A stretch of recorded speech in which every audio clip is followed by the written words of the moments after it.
pass is stolen by Green. The Griffin, three-pointer. He got it. He got it. Incredible.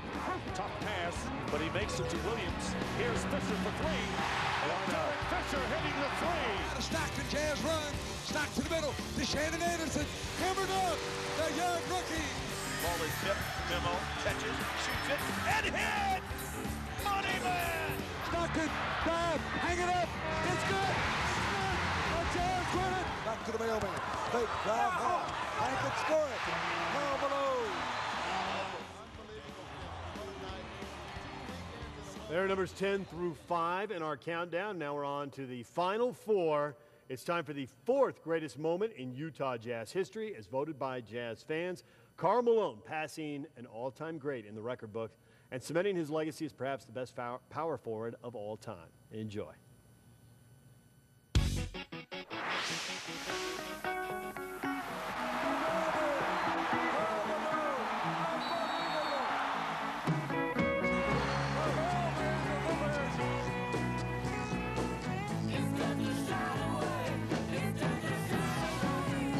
Then at home against Toronto, the mailman makes history. Stockton holding, still holding, looking for Karl. Now he's got him low. Here it is. Karl on a hand scoop. Here it is. The mailman is now the second leading scorer in the history of the game. It was Stockton to Malone, cementing his legacy as the greatest power forward ever to play the game.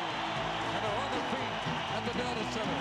To me, being able to play every game and be able to play with a group of guys that believe in me and my ability have been really good for me, and it's been great. And like I said, a lot of things happen over a lifetime, but this right here is right up there amongst the highlight. And I'm glad I was able to get it here at home. You guys both played alongside Karl Malone. What do you remember about him as a teammate?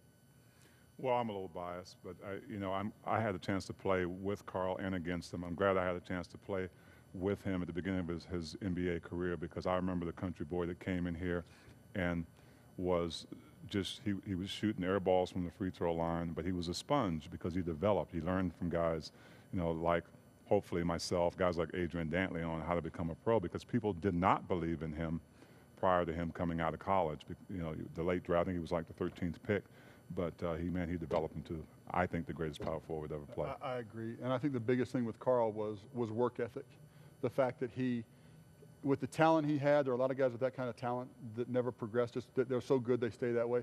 Karl worked every year on something, and he got better and he got better. And I think the biggest thing he got better at was his free throws, because like Thurl pointed out, he shot air balls time after time his rookie year, and yet he came back, he got better, he got more comfortable. And I agree, he's the best power forward to ever play this game. Now you also played against him. You ever spin around, come through the lane with that knee up or that foot out? No, you just stayed away from him when he did that. And after you played with him, you knew where Karl was going to go and what he wanted to do. And at that size, there weren't many power forwards that wanted to get in the way of him. Well, you're absolutely right. But I have to reiterate what Pace said, because it's a lesson to even great players today. When you go, when the basketball season's over and you go off in the summer, that's your time to get better as a player. And Karl came in, even when the physical part was waning down, he always came in smarter, something different for his game.